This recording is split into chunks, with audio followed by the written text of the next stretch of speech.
Hi అండి, welcome to our channel Akkamma రుచులు. పప్పాసకాయలు చూసారా ఎలా ఉన్నాయో? మామూలుగా నాటుకాయ అయితే చాలా చిన్న కాయ, మా చిన్నతనం అప్పుడు చిన్న చిన్ని కాయలు కాసాయి అనమాట. ఇప్పుడు చూసారా అంతా కలిసి మారే కొందే సమస్తం మారుతూ వస్తున్నాయి. ఈ కాయ చూసారా ఎంత ఉందో? పప్పాసకాయ ఒక 3 కేజీలకు ఉంటుంది కాయ. ఇదిగోండి, ఈ కాయ మిగలబండిన కాయ కన్నా కూడా ఈ కాయ కొద్ది కరపచ్చిగా తింటేనే చాలా బాగుంటుంది.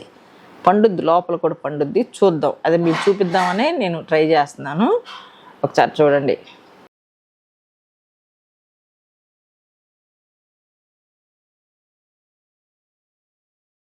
ఇదిగోండి, ఇట్లా చెక్కు తీసుకొని ఇదిగోండి నీట్గా కడుక్కోవాలి. జిగురుతనం ఉంటుంది, చాలా బాగుంటుంది అనమాట. కట్ చేసుకుందాం. ఇంకా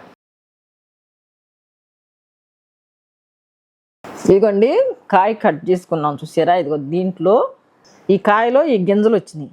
వీటిని పోనివ్వకోకుండా ఎక్కడైనా మనం ఎండబెట్టుకొని ఒక చోట పెట్టుకుంటే మంచిగా ఒక డబ్బాలో కానీ ఎక్కడైనా వేసుకొని మనకు అనుకూలంగా ఉన్న ప్లేస్లోకి ఎత్తుకెళ్ళి మన ఊళ్ళో ఉంటాయి కదా, అట్లా వేసుకుంటే మంచిది. ఇదిగోండి కాయ నేను ఈ పైన ఇది ఇట్లా చెక్కు తీసి లోపలది ఇది వస్తుంది, తీసుకుంటే మంచిది. చేదుదనం అనేది లేకుండా ఉంటుంది, బాగుంటుంది. ప్రిపేర్ చేయడం మొత్తం నేను మీకు చూపించాను, చూసుకొని చేసుకోండి కరెక్ట్గా. సేమ్ ఇలాగే తింటే కాయ చాలా మంచిదన్నమాట. మన లేత కొబ్బరి ముక్కలాగా ఉంది. ఇదిగోండి, మీకు నచ్చినట్టయితే ఇది మీ ఫ్రెండ్స్కి, ఫ్యామిలీ మెంబర్కి షేర్ చేయండి, లైక్ చేయండి, కామెంట్ చేయండి, సబ్స్క్రైబ్ చేయండి. Thank you, bye bye.